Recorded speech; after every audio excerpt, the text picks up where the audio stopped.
So today I'm going to be stuffing my pierogies with two ingredients that are on the stovetop. The first one here are two yams, or sweet potato, if you will, and they've been cut into small pieces. And I'm just waiting for the water to boil, and that should take about 15-20 minutes. And then on the right side, we have russet potatoes and cut into wedges, just so it doesn't take that long to boil. So they're going to boil probably 15-20 minutes. Once they're done and tender, I'm going to mash them in the pot, let everything cool off, and then I'll start preparing the pierogi dough. That is so easy. Anybody can do it, even me. The sweet potatoes are done cooking, so I'm going to take them off the burner, set them aside, and just waiting on the potatoes to finish in the next few minutes, and then we'll drain it and we'll start mashing things up.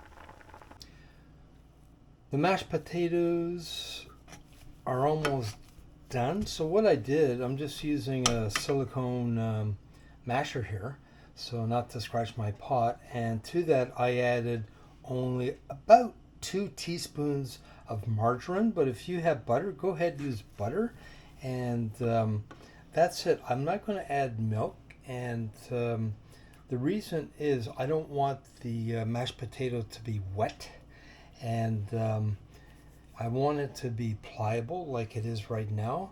So when I'm stuffing this into the pierogi dough, it'll fold in really nice, and it's not going to wet the dough. The other thing that I'll be using is the yam, and I didn't add any butter to this at all. It's just all natural, and it's going to retain its shape, which is what I want when I'm making stuffing the pierogies. So that's it. Let me get to making the dough and finish this recipe. Hi, and welcome back to my channel. Nestor here. So today I'm going to be showing you how I make Ukrainian pierogies. And Ukrainian pierogies are pretty much the same as Polish pierogies and many other Slavic countries in Europe. They use basically the same recipe, calling it whatever they call it in that part of the country. But for today's recipe, it's so simple. It starts off with 2 cups of all-purpose flour. Next, we're going to have a 1/4 teaspoon of sea salt, but if you have regular salt, that's fine too. We're going to be using a 1/2 cup of hot water that I got from my coffee machine, and I can put my finger in, it's very, very warm. Next, we're going to be using 2 tablespoons of sour cream, and this will make the dough very soft and pliable. And last but not least is 1 tablespoon of canola oil, but you can also use olive oil. So let's get to it and start making some dough. So we have 1 cup of flour in here already. We're going to add the 2nd cup. We're going to sprinkle the sea salt over top of the flour, and I'm going to mix that up a little bit before adding a bit of the water.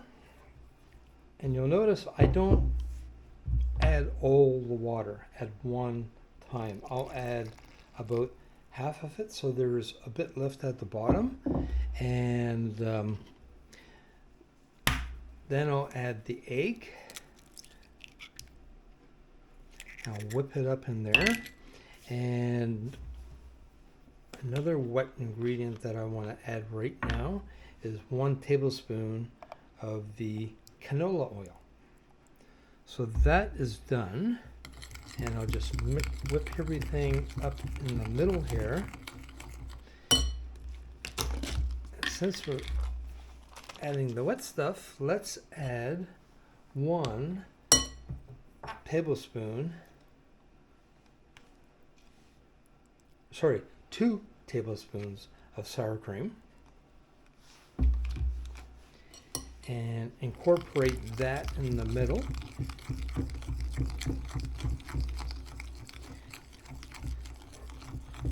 Still holding off on adding the extra water, because you don't want a wet dough and then you end up maybe having to add more flour, and then it's just not going to work out. So from my experiences, first incorporate this, see how it goes, and slowly incorporate all the ingredients, getting all the gluten to make friends with the flour. And I'm seeing right now I can add the rest of this water, which is about not even a half a cup. So that's it. So all the water is in there right now. And this is one thing you can't rush through. And just keep on turning and incorporate all the ingredients. And I prefer using this silicone spatula only because I don't like getting the dough in my nails and that, and it does a really good job. And in fact, when I make pizza dough, which is really similar to this, I use this spatula. And so we're almost there. Let's move everything off to the side and pick this lump of dough out. I'll put it over here. Get the rest of there's a bit of flour at the bottom.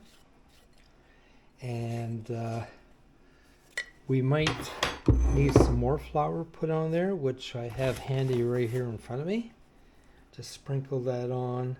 And if you're lucky enough to have one of these silicone sheets, then it'll make life easier for you. If not,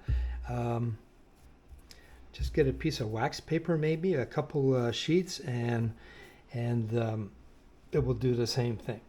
So just roll it over and just incorporating things. And at this point, it's not important to get air into the dough. That's not what we're trying to do.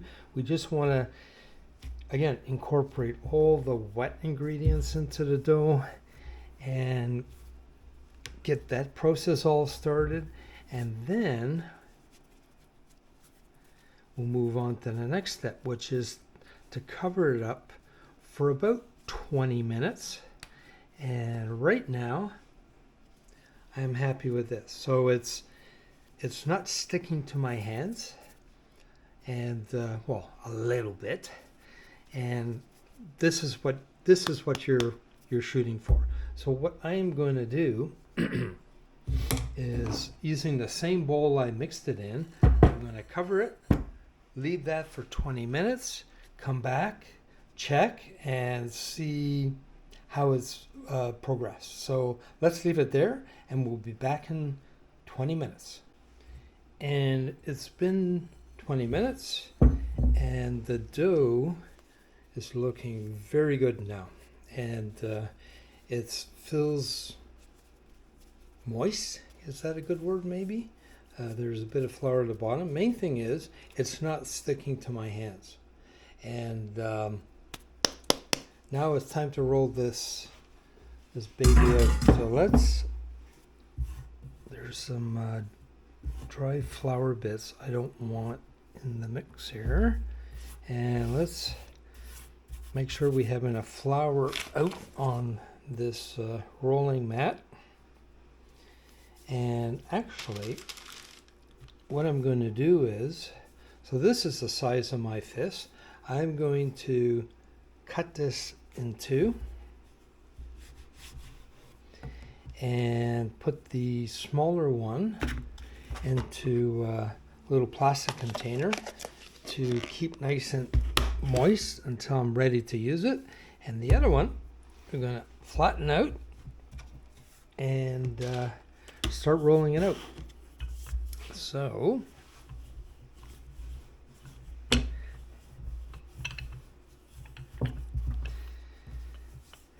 was starting to stick there a little bit, so just give it a flip onto the flour surface, keep on rolling, and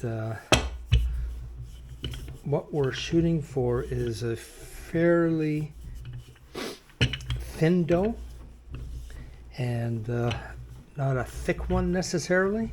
And let's see when we get there, you'll see.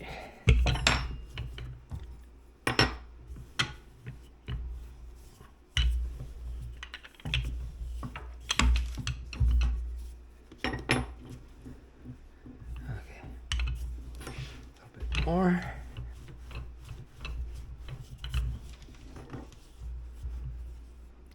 If you can hopefully see that, it's like 1/8 of an inch, I don't know, around there.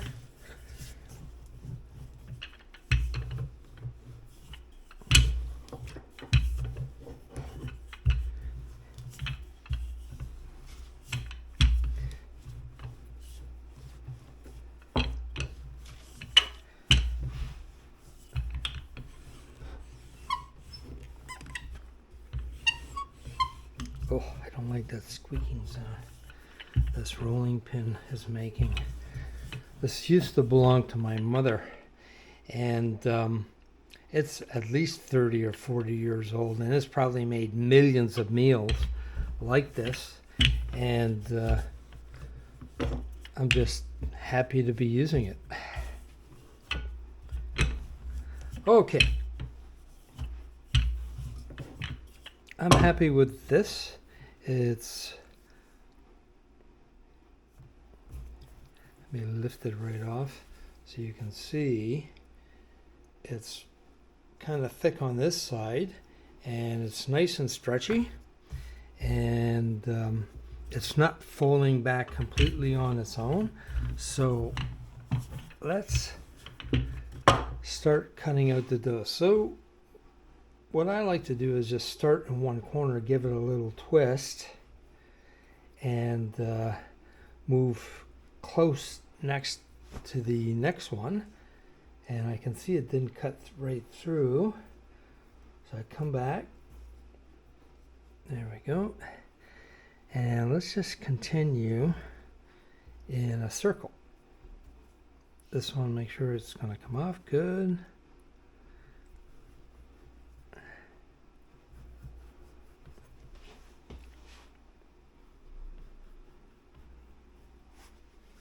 Excellent.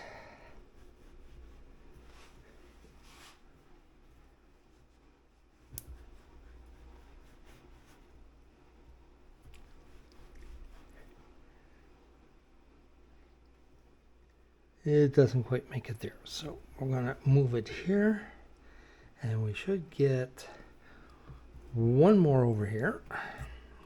So we got 1, 2, 3, 4, 5, 6, 7, 8, 9, 10.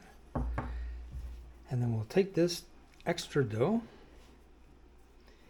and we're going to give it a light squeeze and put it into the plastic container with the other guy, and we'll deal with that after. So